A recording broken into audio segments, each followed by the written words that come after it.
details to the 2020 Georgia Finding Your Votes racketeering scheme because last week the grand jury testimony of about 75 or so witnesses were released.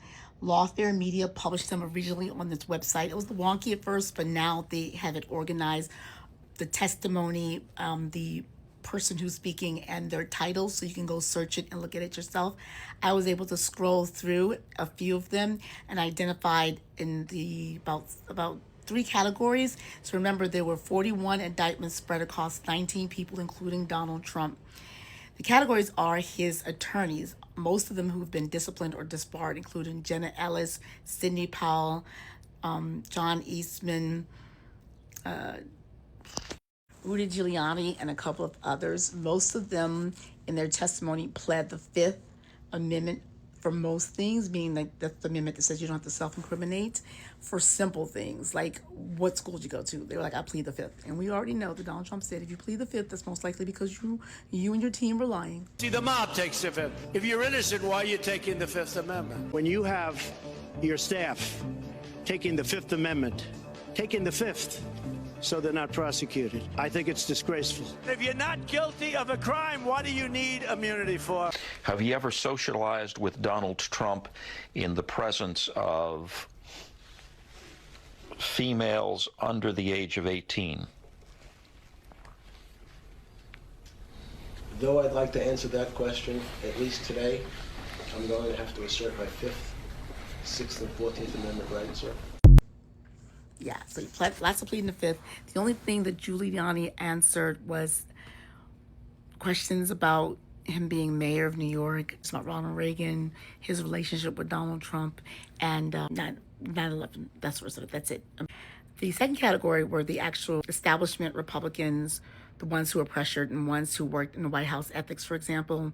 They included testimony from Brian Kemp, who's the current Georgia governor, the then Lieutenant Governor Jeff Duncan, Brad Raffensperger, who was the Secretary of State, and they essentially, according to their testimony and the documents that were presented alongside with them, were telling Donald Trump, no, the counts was legal. We've done our investigations.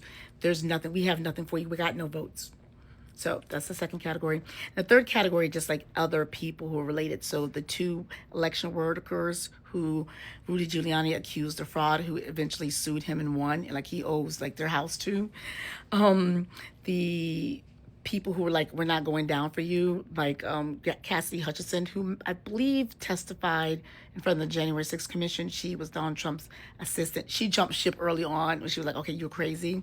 And she essentially said that the whole atmosphere working for the Trump White House in 2020 and that time period for Trump one was one of loyalty. And she said that when she was ready to leave, Donald Trump pointed in the direction of a lawyer and said, he's going to take care of you. We don't leave family behind. It's kind of like we owed. And she said she felt like if she would have taken any help from that lawyer that Donald Trump told her to contact, she would owe them. Like, you're indebted to me. Like, you owe me. You know, he's a transactional person. It was very mob-like, you can think about it.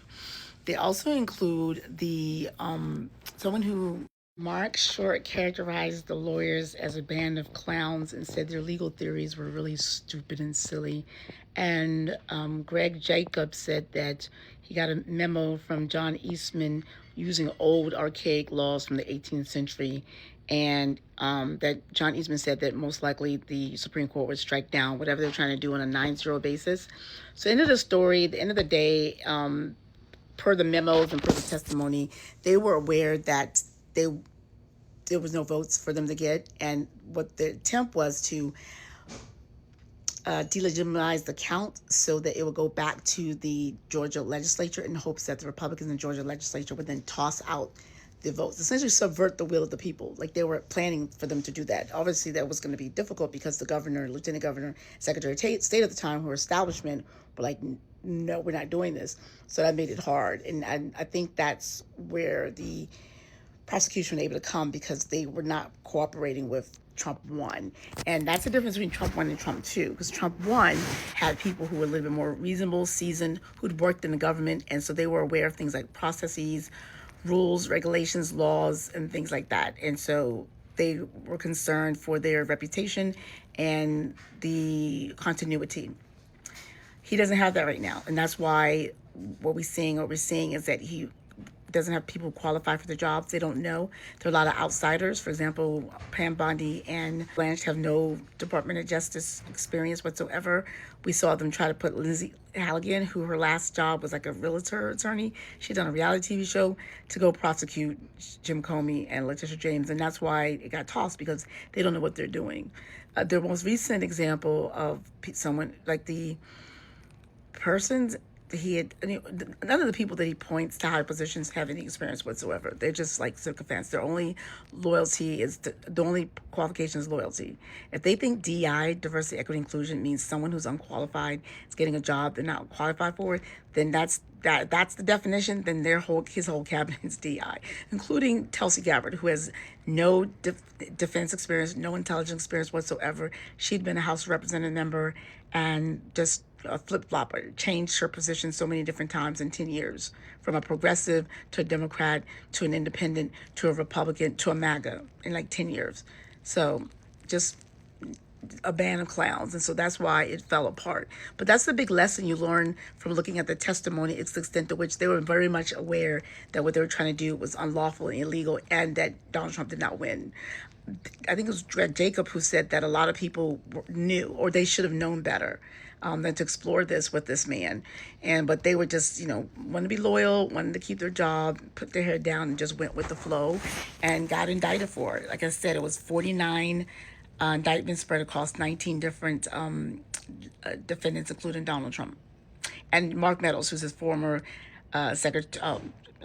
former chief of staff, who Susie Wiles is, like the Susie Wiles of the last time. Yeah. So the plan was to make it seem like undermine the integrity of the vote. So to toss it out, and hoping the Georgia legislature would then come and play. John Eastman even had a scenario where he would try to question the legitimacy of Joe Biden's presidency. And it was just full of crazy legal theories that just weren't based in any reality, based in any standard of law whatsoever. The hot mess. That's why they were like, "No, we good. No, you go ahead and do that if you want to." Now, but for Fonnie Lewis getting in a relationship with a coworker, a subordinate, and that leading to her getting tossed off the case, being substituted for a person who decided he was not going to pursue this and to drop the cases. Here's the thing: they can be brought again. The same way they've tried multiple times to bring multiple indictments against Letitia James and Jim Comey. I think he's on the second or third one himself. They can bring this again. So it's not, double jeopardy doesn't start until you actually are prosecuted and found not guilty. That's when you have double jeopardy. It doesn't kick in yet, because they can still bring these cases again. So they're still not out of the woods yet. But so I go down to Lawfare Media, go check out that report if you would like to see it. And it's timely, because we're once again in this atmosphere where we're seeing Republicans, rather than actually govern, rather than help people with things like the cost of food, gas, childcare, housing, and do what government's supposed to do, is assist. They're busy grifting and golfing and enriching themselves, and Donald Trump's busy planning his ballroom, and Republicans are giving him $1 billion of our tax dollars while saying we don't have enough money for childcare. Donald Trump really says there's no money for childcare. White House stripped it from its website after he said that. They're saying we can't. It's the states to take care. He doesn't care about childcare.